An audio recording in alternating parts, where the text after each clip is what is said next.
আমি যার খাই, যার করি, যার তবিল নাড়াচাড়া করি, তাকে চিনলাম না।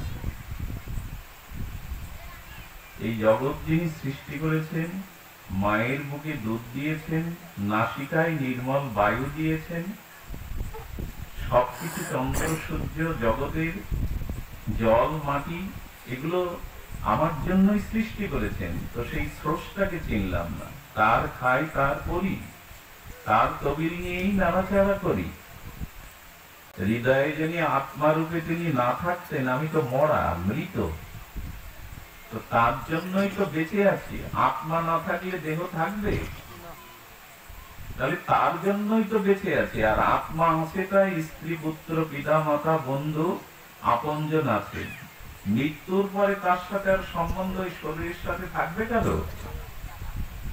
শরীরের সাথে থাকবে না বলেই তো তাকে তাড়াতাড়ি শ্মশানে পুড়িয়ে দেওয়ার অন্ত্যেষ্টিক্রিয়ার ব্যবস্থা করা হয়, যে শরীরকে নিয়ে থাকতে পারবে না আত্মা ছাড়া।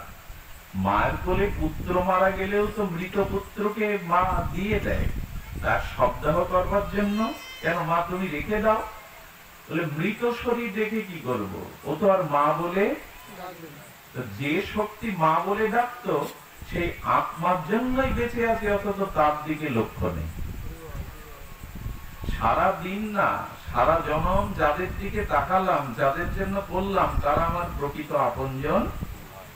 যে আপনজন আমার হৃদয়ে বসে আমাকে বাঁচিয়েছে, আমাকে এই জগতে এনেছে, তার দিকে একবারও তাকাবার সময় আমাদের নাই। আমার হৃদয় মাঝে তুমি আছো, কিন্তু তোমার দিকে তাকাবার আমার সময় নাই। তো ভগবান বলছেন ভজন করে না কারা?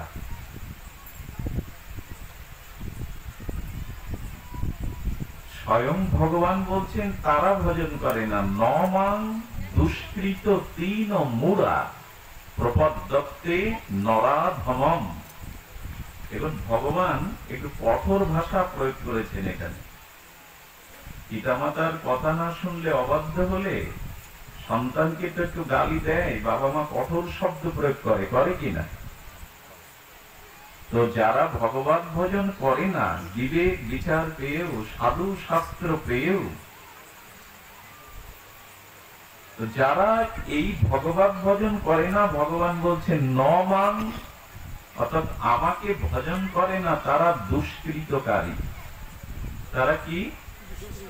দুষ্কৃতকারী। এদের দ্বারাই দুষ্কর্ম জগতে, এদের দ্বারাই দুষ্কৃত জগতের বা দুষ্কৃতকারী এরা, কারণ এদের দ্বারাই সমাজে অপরাধ ঘটে। একজন শুদ্ধ ভক্ত যদি একটা গ্রামে জন্মায়, তাহলে তার ভজন, তার চরিত্র, তার আদর্শের দ্বারা সেই গ্রামের অনেকেরই মতিগতি সৎপথে ফিরে যায়, কল্যাণ হয়। আর গ্রামে যদি একজন ভগবত ভক্তিহীন, ভজনহীন, চরিত্রহীন, আর যার জীবনে কোনো আদর্শ নেই, এরকম একটা ছেলের সঙ্গ তো সেই গ্রামের অনেকেরই। একথা কি ব্যাখ্যা করার প্রয়োজন? সবাই আমরা জানি। তো ভগবান বললেন আমার ভজন যারা করে না, এরা দুষ্কৃতকারী। ভগবান বলছেন, আর কি বলছেন? মোরা। মোরা মানে এরা মূর্খ, এরা অজ্ঞানী। কারণ যে নিজের উদ্ধারের চেষ্টা করে না। আচ্ছা, আমি মৃত্যুর পরে কোথায় যাব এটা আমরা জানি কি? কথা বলবেন। আপনারা জেনেছেন কি যে মৃত্যুর পরে আপনি কোথায় যাবেন? যদি প্রশ্ন করেন জানা যায়, বলে হ্যাঁ জানা যায়। আপনি পাসপোর্ট ভিসা করেছেন, ইন্ডিয়াতে কোথায় যাবেন এটা জানেন না?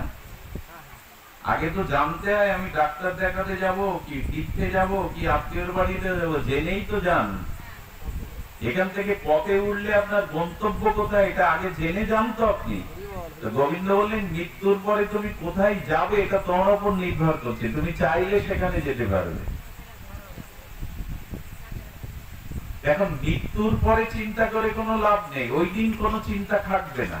এখন চিন্তা করতে হবে আমি মৃত্যুর পর নরকে যাব না আমি ভগবত ধামে যাব, আমি আবার মনুষ্য জন্ম পাবো, ভালো কুলে জন্মাবো না শুকর কুকুরে জন্মাবো। এটা নির্ভর করছে আপনার বর্তমানের উপরে। খবরদার কেউ যেন মনে না করে মনুষ্য জন্ম পেয়েছি, আগামীতে আবার এই জন্ম, মারাত্মক ভুল হয়ে যাবে। আপনি মনুষ্য জন্ম পেয়েছেন, আবার পাবেন, এই চিন্তা করাটা বড় ভুল হয়ে যাবে। যদিও মনুষ্য জন্ম পাই, যদি বিকলাঙ্গ হই, অন্ধ খোড়া হই, বস্তিতে জন্মাই, সুযোগ থাকবে তো সমাজে ভালোভাবে বিদ্যা শিক্ষা মানুষ হওয়ার? রেল বস্তির পাশে যদি কানা খোড়া হয়ে জন্মায়, ওইখানে তো অপুষ্টিতে, অখাদ্যে, অশিক্ষায় ও জীবন কি প্রকৃত জীবন? তাহলে জন্মটা যাতে আরো একটু ভালো জায়গায় হয়, আরো একটু ভগবত ভজনশীল পরিবেশে হয়, আরো উন্নত স্তর। মানুষ তো নিজের উন্নতি চায়, অধঃপতন কে চায়? আমরা যদি ভজন না করি, তাকে আগামী জন্মটা আমি আবার অধঃপতনে নিয়ে গেলাম, সিঁড়িতে নিচে নেমে গেলাম, উপরে ওঠার এই জন্য চিন্তাগুলো এখন করতে হয়।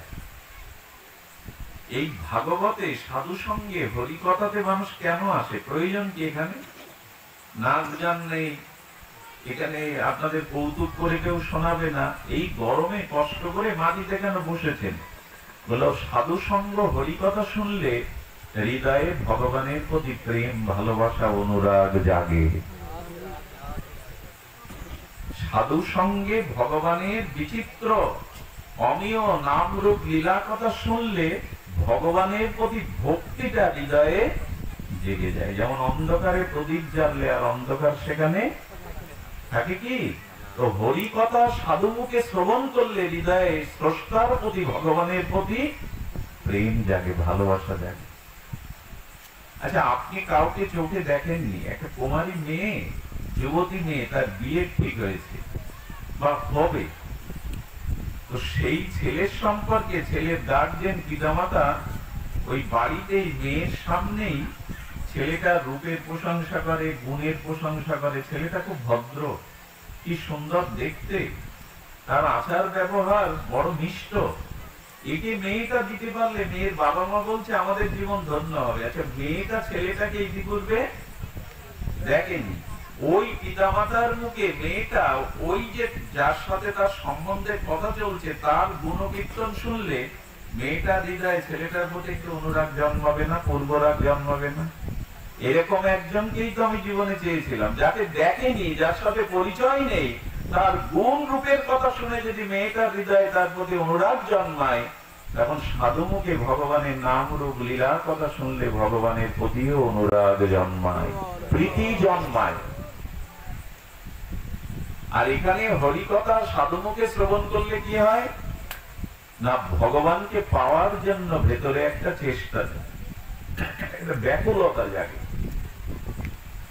কবে পাবো, কবে ভগবত ভজন করে নিজের উদ্ধার করব। তো ভগবান বলছেন যারা নিজের উদ্ধার করে না, যারা চেষ্টা করে না, এরা দুষ্কৃতকারী, মূঢ়া। মূঢ়া মানে মূর্খ। কথাটা আমি বললে আপনাদের মনে কষ্ট লাগতো, কিন্তু শ্রীমদ ভগবত গীতায় স্বয়ং ভগবান শ্রীকৃষ্ণ সপ্তম অধ্যায়ে 15 শ্লোকে এটি উল্লেখ করছে, নমাং দুষ্কৃত তিন মূঢ়া। এরা মূর্খ। এরা মূর্খ কেন? এদিকে ধ্যান দিন। ছোট একটা শিশু মাটির পুতুল নিয়ে খেলে, আমরাও খেলেছি, বরবধূ সাজায়, সাজায় কিনা? ছোট ছোট ঘর তৈরি করে, বিয়ে দেয়। এখন তার মা যদি গিয়ে বলে, খুকি এই সোনার দলাটা অনেক মূল্যবান, 1 ভরি সোনা, 1 লক্ষ টাকা দাম, মাটির পুতুলের কোনো দাম নেই, তুই পুতুলগুলো দিয়ে সোনাটা রেখে দে, রাখবে তো? কথা বলুন। তার কাছে সোনার কোনো মূল্য, কারণ সোনা যে উন্নত ধাতু এই বোধ এখনো তার, ওই মাটির পুতুলটাই তার কাছে প্রিয়, সোনাটা তার কাছে প্রিয় না। তেমনি ভগবানকে বাদ দিয়ে যাদের রূপ যৌবন সাজ গোজ খাওয়া পড়া সংসার স্ত্রী পুত্র এই বিষয় আসক্তি ভালো লাগে, গোবিন্দ তাদের মধ্যে এরা মূর্খ। এরা সোনা ফেলে দিয়ে মাটির পুতুল নিয়ে খেলে। এরা ভগবানকে না চেয়ে সংসারকে দেয়। এটা দিও না, বন্ধ আসবে তো দিও না, দিবিয়ে দাও।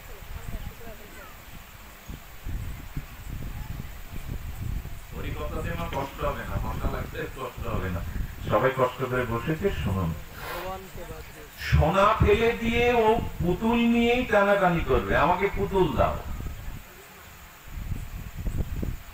এই জন্য আমাদের এই বোধ, বিচার, বিবেক এখনো আসেনি যে সংসারের রাজার থেকে, রাজ সিংহাসনের থেকে ভগবানের মূল্য অনেক বেশি। আমি যা চাইছি এগুলো অনিত্য, থাকবে না। যৌবন থাকবে না, রূপ থাকবে না, সংসার থাকবে না, 100 বছর পরে স্ত্রী পুত্র বন্ধু কেউ থাকবে না, কিন্তু ভগবান যে আমার, তিনি যে আমার জীবনের একমাত্র প্রয়োজন, এই বোধ আমাদের জাগে না। এই জন্য গোবিন্দ বলছেন এরা মূর্খ, মোরা। এরা সোনা ফেলে দিয়ে মাটির পুতুল নিয়ে, আর কি করে জানেন? মাটির পুতুল খেলতে খেলতে পুতুলের মুন্ডু ভেঙে গেল। কি ভেঙে গেল? মাটি দিয়ে তৈরি, খেলতে তো পুতুল মুন্ডু ভাঙবে।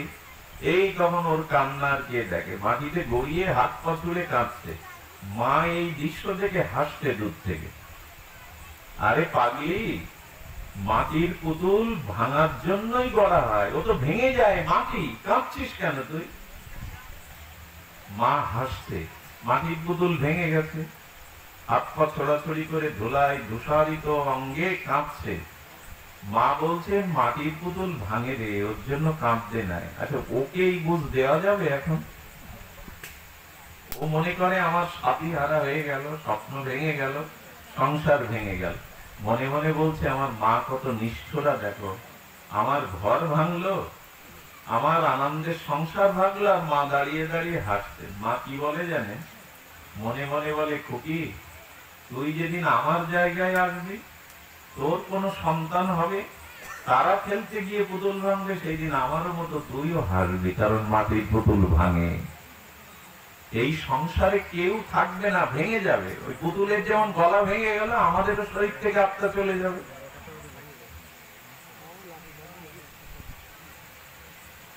আমাদেরও সব ভাঙবে, এটা ভাঙার জায়গা। হাটে কত ভিড়, রাত 12টায় গেলে আর হাট থাকবে? এক সময় এই সংসার হাট ভাঙবে। আর এগুলি যখন ভাঙবে, তখন কেউ 100 বছর আগে এরা কেউ ছিল না আপনার জীবনে, 100 বছর পরেও থাকবে না। মাঝজানের অল্প কটা দিন আপনি এদের নিয়ে মেতে আছেন, পুতুল খেলা নিয়ে মেতে আছেন। তো ভগবানকে ডাকবেন, যারা ডাকে না বলছেন এরা মুরা। আর কি বলছেন ভগবান? আরো একটা কঠোর শব্দ বলেছেন, প্রপদ্যে নরাধমম। বলছেন প্রপদ্যন্তে নরাধমম, এরা সমস্ত মানুষের মধ্যে অধম। 3টে শব্দ প্রয়োগ করেছেন, নরাধম, মূর্খ আর দুষ্কৃতকারী, যারা আমার ভজন করে না। নমাং দুষ্কৃত তৈন মোরা প্রপদ্যন্তে নরাধমম। আচ্ছা, কেন করে না মানুষ ভজন? এদিকে দৃষ্টি দিন, আর কথা বলবেন না। কেন ভজন করি না আমরা? আমাদের ভজনের স্পৃহা কেন জাগে না? আচ্ছা, আমার ভিতরে কাম ক্রোধ এগুলোকে ডেকে এনে জাগাতে হয় না এমনি এমনি জাগে? কথা বলুন। স্বভাববশত মানুষের জীবনে কাম ক্রোধকে আহ্বান করে প্রার্থনা করে কোথা থেকে আমদানি করতে হয় না, এগুলো ভেতরে জাগে। কাম ক্রোধ জাগে, কিন্তু ভগবানের প্রতি ভালোবাসা, ভজন জাগে না কেন?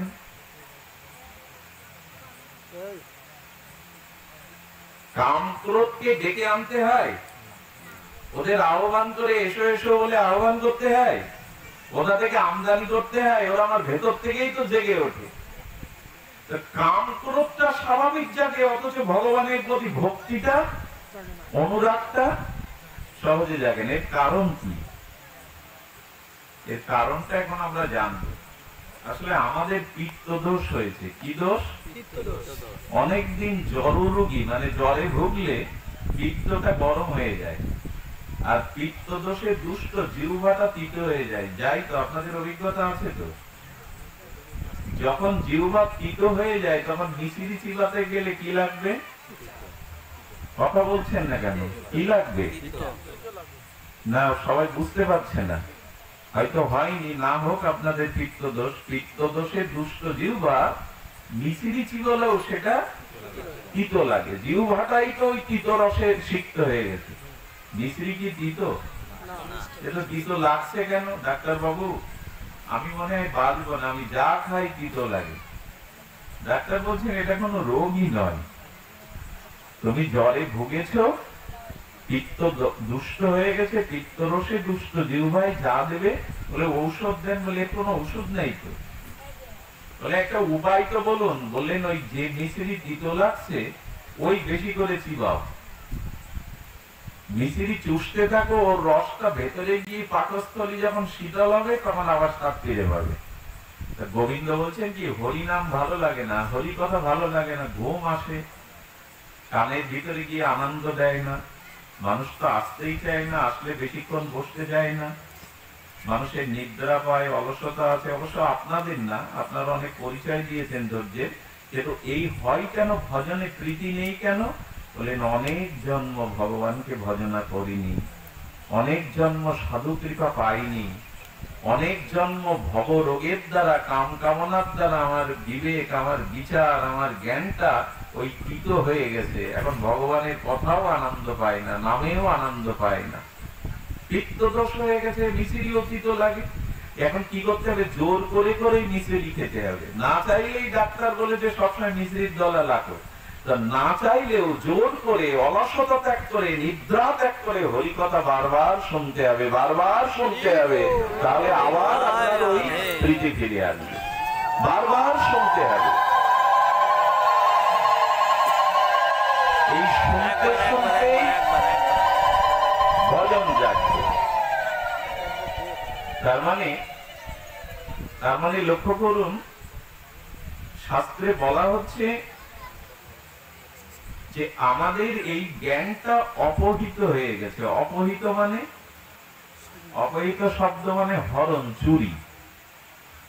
তার মানে এই যে ভগবানকে ভজন করতে হবে, নিজের উদ্ধার করতে হবে, প্রেম ভক্তি লাভ করতে হবে, এই বিবেক বিচারটা একজন চুরি করে দিয়েছে।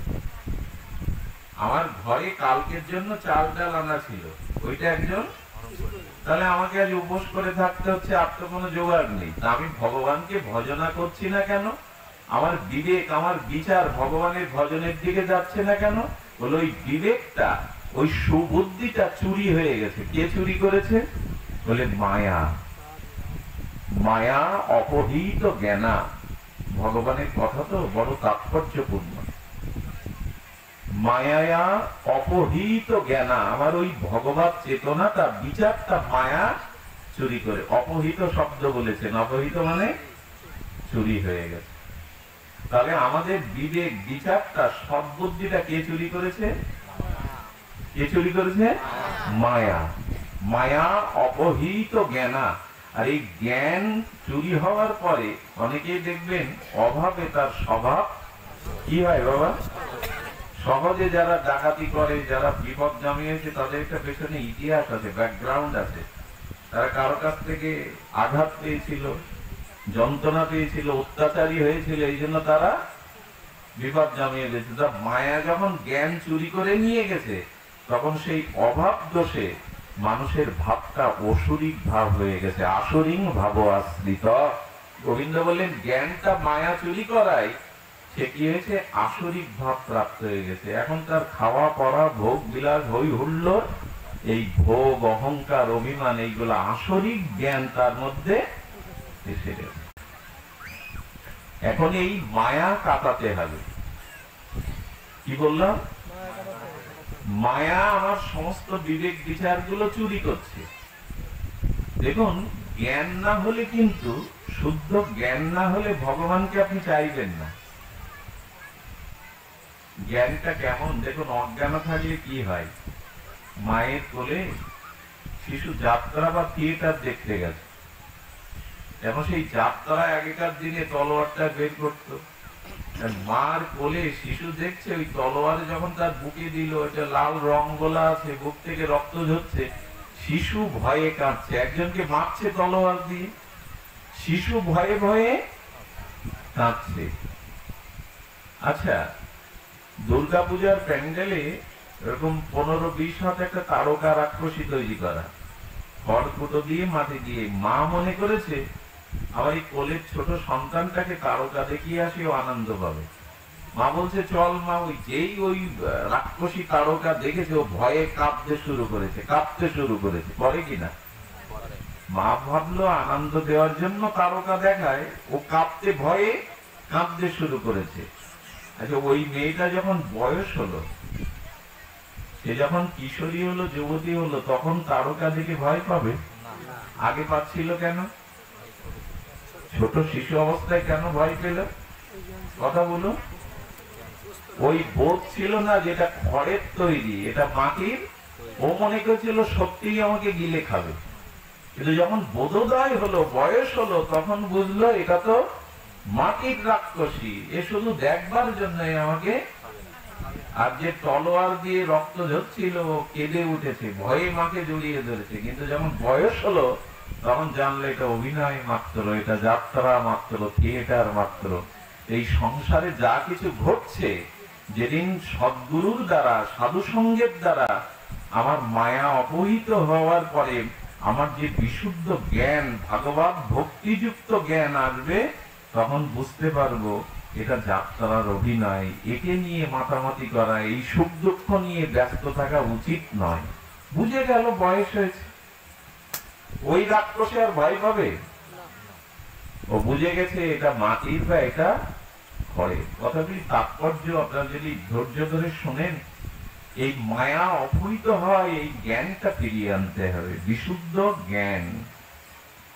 এই জন্য গোবিন্দ বলছেন, নহি জ্ঞানেন সাদিস পবিত্র মিহ বিদ্যাতে। গোবিন্দ বলছেন জ্ঞানের ন্যায় পবিত্র বস্তু আর জগতে নাই। সেই জ্ঞানটা হলো ভগবত জ্ঞান। কি করে ভগবানকে জানবো, অনুভব করব?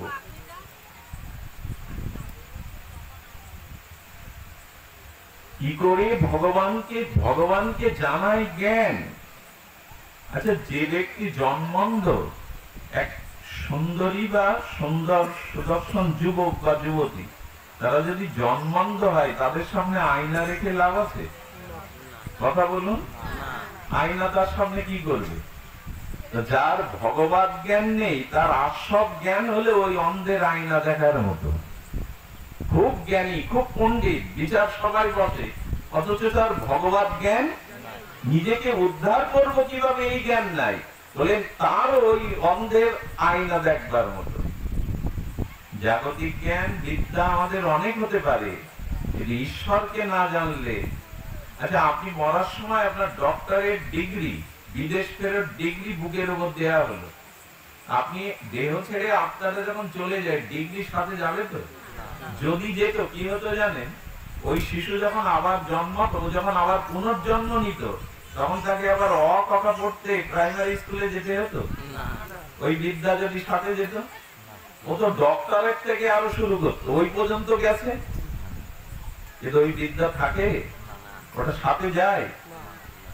ভগবান তেমনি বললেন, জগতের যত বিদ্যা জ্ঞান অর্জন করেছে, ওটা মরার সাথে সাথে, কিন্তু আমাকে জানলে, আমাকে ভক্তি করলে, আমাকে ভজন করলে, মরার পর ওইটুকুই তোমার সাথে চলে যাবে। শুদ্ধ কর্ম, শুদ্ধ ভাগবত ভোগ, ওটাই তোমার উন্নতির কারণ হবে। এই জন্য ক্ষুদ্র পয়সার খই ছড়ায় কাউকে ভগবানের কাছে পাঠাতে পারবেন না।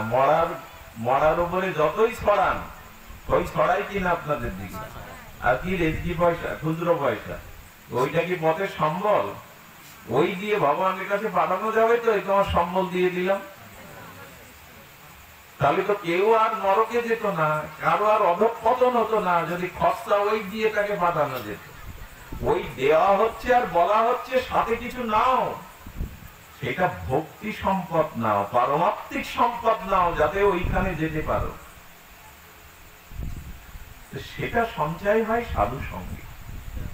সাধু সঙ্গ না করলে এই মায়াও যাবে না, জ্ঞানও হবে না। সাধু সঙ্গ না হলে কোনো জ্ঞানই হবে না। যেহেতু কি দুঃখের বিষয়, দেখুন এখন প্রায় সব সচেতন, গ্রামে বিদ্যুৎ এসেছে, ডিশ লাইন এসেছে, গ্রামের ছেলে মেয়েদের পড়াশোনাটা ভালো হয়। এদের শহরের মতো আর কি আড্ডা মারার বন্ধু বান্ধব নাই, সন্ধ্যা হলেই ঘরের ভিতরে। এদের ভিতরে এখন ডাক্তার, মাস্টার, ইঞ্জিনিয়ার বেশি হয়। গ্রামের ছেলেদের লেখাপড়াটা এটা মনোযোগী হয়। এরা আলাদা সময় ব্যয় করতে পারে না। আপনাদের প্রত্যেকের এখন সচেতনতা এসেছে, জ্ঞান এসেছে। আপনারা এইটুকু ভালো করে জানবেন যে আমাদের ভিতরে এখন যে চেতনাটা, জ্ঞানটা এসেছে, সেই জ্ঞানটা কাজে লাগাতে হবে। কাজে লাগাতে হবে যে বিশুদ্ধ জ্ঞানের প্রয়োজন। সেই জ্ঞানটা সবাই রাখে। কিরকম জানেন, আমার ছেলেটাকে অঙ্কে ভালো নাম্বার পাওয়ার জন্য ভালো অঙ্কের মাস্টার রাখতে হবে। বাবা মাই চিন্তা করে কিনা? ছেলেটা খেলাধুলো ভালো করে, তাহলে কোচার রাখো। ক্রিকেট বা ফুটবল, ওকে একজন প্রশিক্ষক রাখো। রাখে কিনা? এর সম্ভাবনা আছে। হ্যাঁ, এর সম্ভাবনা আছে ভালো প্লেয়ার হওয়ার জন্য। আচ্ছা, গান যাদের গলা ভালো, বাবা মা গানের মাস্টার রাখে কিনা? সাঁতার শেখানোর জন্য সব কিছুতে গুরু লাগে। গান শিখতে, সাঁতার শিখতে, ফুটবল খেলতে, অঙ্ক শিখতে। অথচ এই ছেলেটা কি করে মানুষ হবে, এই ছেলেটার কি করে ভগবত জ্ঞান হবে, কি করে ভগবানকে জানবে, এ বেলায় যদি ভাই গুরুর কাছে যাও, সাধুর কাছে যাও, এ বেলায় এখনো সময় হয়নি, এ বেলায় পাঠায় না। এখনো দীক্ষার সময় নাই। এই বয়সে ধর্ম করবে কি? তাহলে গান শিখতে মাস্টার লাগবে, খেলা শিখতে, সাঁতার শিখতে মাস্টার লাগবে। কিন্তু ভগবানকে জানতে গেলে, নিজেকে প্রকৃত মানুষ করতে গেলে যে আচার্য গুরু সাধুর কাছে যেতে হয়, এই বিদ্যাটা বাবা অনেক জ্ঞানী, আমরা অনেক জানি, এই জায়গাটা জানি। আর এইটা হিন্দুদের মধ্যে বেশি, সনাতনী হিন্দুদের মধ্যে। কারণ মুসলিমদের ছোটবেলা থেকে মাদ্রাসায় পাঠানো অভ্যাস, কোরআন পড়ানো অভ্যাস। আরো শুনবেন, শতকরা 60 জন মুসলমান মায়েরা ওরে নামাজ আদায় করে। 40% মায়েরা বাড়ি বসে কোরআন পড়ে, আমি নিজে দেখেছি। হিন্দু মায়েরা কি করে, ভোরে মঙ্গল আরতি দেওয়ার কথা দেয়। ভগবানকে উঠে আগে ভগবানকে একটা প্রদীপ দেখাতে হয়, এর নাম মঙ্গল আরতি। সেটা হয়।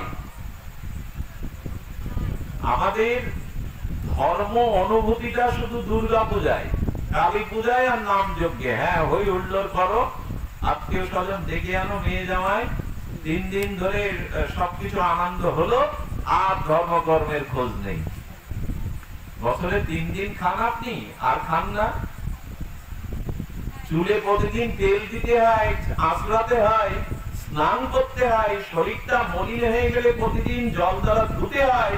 অথচ মনে যে এত ময়লা কামনা বাসনা, তাকে ধোয়ার জন্য হরিকথা, সাধু সঙ্গ, দীক্ষা শিক্ষার প্রয়োজন আছে, এটা মনে করে না। আমরা খুব এগিয়েছি। হচ্ছে কি তোমাদের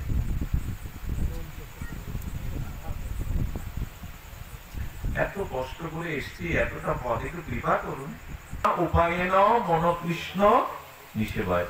তোমার মন যে কোনো প্রকারে আমার সাথে একটু আবেশ ঘটুক, তোমার মনের সাথে আমার একটু যোগ হয়ে যায়, সামান্য একটু যোগ করে দাও, যে কোনো উপায়ে। কেনা উপায় এনো। কংস জল খেতে গিয়ে দেখতো জলের মধ্যে কৃষ্ণ, মানে আমাকে মারতে আসছে। ঘুমিয়ে দেয়ালের দিকে তাকালে দেখতো দেয়াল ফেটে শঙ্খচক্র আমায় বধ করতে, মানে ভয়ে ভয়ে ও ঘুমাতেই পারতো না, চিৎকার করে উঠতো। অন্যের থালা মাঝে মাঝে ফেলে দিত, ওর মধ্যে কৃষ্ণের মুখ। এই ভয়েই তো কংস কৃষ্ণকে পেল। তার মানে ভয়ে হোক, যে করে হোক, যদি ভগবানের সাথে মন একটু যুক্ত হয়ে যায়। কিন্তু দেখুন কি অসুবিধা, ছোটবেলায় স্কুলে যেতে গিয়ে, সন্ধ্যায় আসতে গিয়ে বাদ ঝাড় দেখলে, খুব অন্ধকারের পথ দেখলে একটা জিনিস শিখিয়ে দিত না, রাম রাম রাম রাম হরে কৃষ্ণ। করতেন কি আপনারা? কোন সারা গাছের তলা, এখানে ভূত আছে যদি ঠাকুরমা বলতো, যদি সন্ধ্যা নেমে যেত বাগজার, বলতে হতো না। আচ্ছা, এই বুদ্ধিটা কি করে আসে যে ভয় পেলে ভগবানকে ডাকতে হয়? বজ্রপাত হচ্ছে জয় রাম জয় রাম, এই বুদ্ধি আসলে বুদ্ধি লাগে না। কারণ মানুষ এক সময় জ্ঞানে অজ্ঞানে জেনে যায় রক্ষাকর্তা একমাত্র ভগবান, মঙ্গল একমাত্র ভগবানের নাম। ছোটবেলায় আমাদের ভিতরেও দেখা গেছে, এখন বড় হয়েছি তো অনেক বুঝতে শিখেছি, ওইটা এখন ওই বিশ্বাসটা হারিয়ে গেছে। এখন আর ভগবানকে ডাকে না। মেম্বার আছে, চেয়ারম্যান আছে, শক্তিধর মানুষ আছে, টাকা আছে, ক্ষমতা আছে, এমপি আমার পেছনে আছে, এখন ভগবান কি কাজে লাগবে? এদের দরকার সমাজে। এরা মানুষের সমর্থনে নেতা হয়েছে, এদের প্রয়োজন, কিন্তু সর্বপ্রয়োজন ভগবানকে। দেখুন সম্রাট আকবরের কথা শুনেছেন আপনারা? দিল্লির সম্রাট আকবর, মোগল সম্রাট, যে উনি খুব 50 বছর ভারত শাসন করেছেন। উনি তখন তো অবিভক্ত, তাই না? তো আকবর একবার জঙ্গলে শিকারের নেশা ছিল, তো শিকার করতে গিয়ে সারাদিন আর কিছু খাওয়া ওনার জোটেনি, সারাদিন শিকারও পায়নি, খাওয়া জোটেনি। দেখছে জঙ্গলের পাশে একটা কুঁড়ে ঘর, ওই এক কাঠুরিয়া বাস করে, স্ত্রী আসছে, রাতের জন্য যাই কিছু দুটো রুটি করে রেখেছে, ওই ছাড়া কিছু নেই, শুকনো রুটি।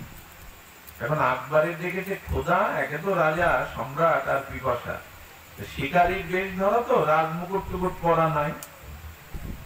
ওনার যে সাথীরা ছিল তারা তাঁবুতে ফিরে গেছে, রাজা গভীর জঙ্গলে যাওয়াই সম্রাটকে আর ওরা পায়নি। তখন তো আর এরকম মোবাইলের ব্যবস্থা নেই। উনি ঘুরতে ঘুরতে ক্ষুধার্ত হয়ে ওই কাঠুরিয়া দিন দরিদ্র, তাকে গিয়ে বলছেন আমি একটু আশ্রয় পেতে পারি? তোর আপাত মস্তক দেখে বলছে তো সাধারণ ব্যক্তি না, মনে করেছে কোন ধর্নাঢ্য ক্ষমতাশালী ব্যক্তি, চেহারাই তো সেই সম্রাট যিনি। বলে হ্যাঁ, আমরা তো পড়ে আছি এখানে ওই কোন রকমে, আপনি এখানে থাকতে পারেন। রাত্রে বলছে বড় ক্ষুধা পেয়েছে, ওদের জন্য যে দুটি রুটি ছিল ওইটা ওকে দিয়ে দিয়েছে, জল দিয়ে দিয়েছে। ভোরবেলায় যখন ফিরে যায় তখন দেখছে এত অভাব, নিজেদের দুটো রুটি আমাকে দিয়ে দিল, জল দিয়ে দিল, এরা না খেয়ে রাত কাটালো। তখন বলছে তোমার কাগজ কলম আছে এখানে? বলে না, আমরা কাগজ কলম কি করবো। তো সম্রাট আকবর দেখে একটা কলসির ভাঙা পড়ে আছে, তো সেই কলসির ভাঙা অংশটা দিয়ে আর একটা অংশ দিয়ে নিজের নামটা সাইন করে বলল, যদি কখনো কিছু প্রয়োজন হয় তুমি কষ্ট করে একটু দিল্লিতে এসো, আমার এই সাইনটা দেখালে তোমাকে সবাই পথ ছেড়ে দেবে, তোমার কোনো প্রয়োজন হলে, অভাব অনটন হলে তুমি আমার কাছে এসো, আমি দিল্লির আকবর, সম্রাট আকবর। তো চোখ ছানা বড়া, না আপনি সম্রাট আকবর? ওর কাছে তখন রাজা মানে ঈশ্বরের সমতুল্য, অভাব তো ওদের ছাড়ে না। একদিন স্ত্রী বলছে যাও না, ওই খোলাটা যেটা সই করা ঘরে রেখে দিয়েছে ওইটা নিয়ে যাও, আমাদের অভাব অনটন, খাওয়া হয় না, উনি এসেছিলেন, যাও একবার। উনি গিয়ে দিল্লিতে গিয়ে, মোগল সাম্রাজ্য তো তার প্রায় আপনাদের ভারত শাসন করেছিল মোগলরা, মুসলমানরা 700 বছর, 1-2 বছর না। তো দিল্লি গিয়ে দারোয়ানরা অস্ত্র শস্ত্র গাড়ি, ও তো কাঁচা কাঁচা মারা, পায়ের ধুলো বালি মাখা। বললেন আকবর ভাই আছে ভেতরে? বলছে আকবর ভাই ভেতরে আছে? তো সম্রাট বলে বিশেষণ দিতে হয় তো আর জানা নেই। এই বেটা মূর্খ, কে তুই? আকবরের নাম ধরে ডাকছিস, তোর তো বরদানি হবে এখন, যা জীবন দিবি কেন, চলে যা। আরে রাখো রাখো, তোমার আকবর ভাইকে ডেকে দাও যদি থাকে। যখন মারতে উদ্যত হয়েছে বলছে খবরদার, এই দেখো কি, যখন ওনার যারা সেনা আছে তাদের দিয়ে দেখে আকবরের সই করা ওখানে, ওগুলো সর্বনাশ।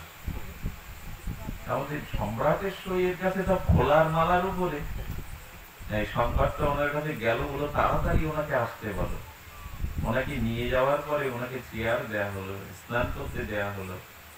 আমি তোমার কথা শুনবো, এখন নামাজের সময়, এখানে বসো। চেয়ারে বসে আছে, উনি নামাজে গিয়ে শেষে ফরিয়াদ করছেন আর কাঁদছেন, হে প্রভু আমি দীন, আমি কাঙাল, আমায় কৃপা করো। এই কথাটা ওর কানে গেছে, প্রভু আমি দীন, আমি কাঙাল। এভাবেই তো বলতে হয় স্রষ্টার কাছে রাজার মহারাজাকে, আমি দীন, আমি কাঙাল, আমাকে কৃপা করো, দয়া করো। ওর কানে যাওয়ার পরে বলছে সর্বনাশ, আমি এক ভিখারি, আমার থেকে বেশি ভিখারি, এ তো লোকের কাছেই চাইছে, কি দেবে আমায়? এই তো হাত তোলে লোকের কাছে, আমি দিনহীন কাঙাল। ও তাই চেনে, আবার চলে এসছে। স্ত্রীকে বলছে কার কাছে যেতে বলেছে?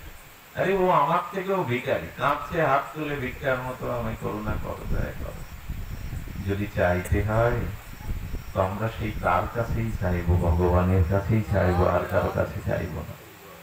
হাতটা তার দিকেই তুলুন, প্রার্থনাটা তার কাছেই করুন। তিনি মালিক, তিনি গতি, তিনি ভক্তা।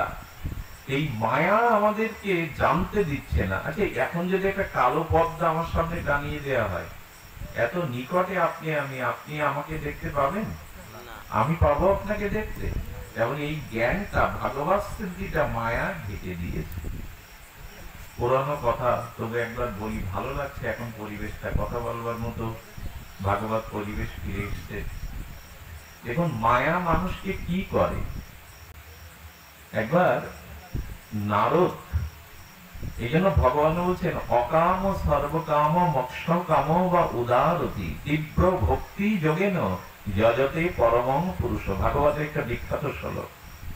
আমি কি বলেছিলাম, যে কোনো প্রকারে যেন ভগবানের সাথে আমরা ভয়ে হোক, ভক্তিতে হোক, যে করে হোক, বিপদে পড়ে হোক, সেই শ্লোকটি এখানে বলা হচ্ছে যে অকাম বা সর্বকাম।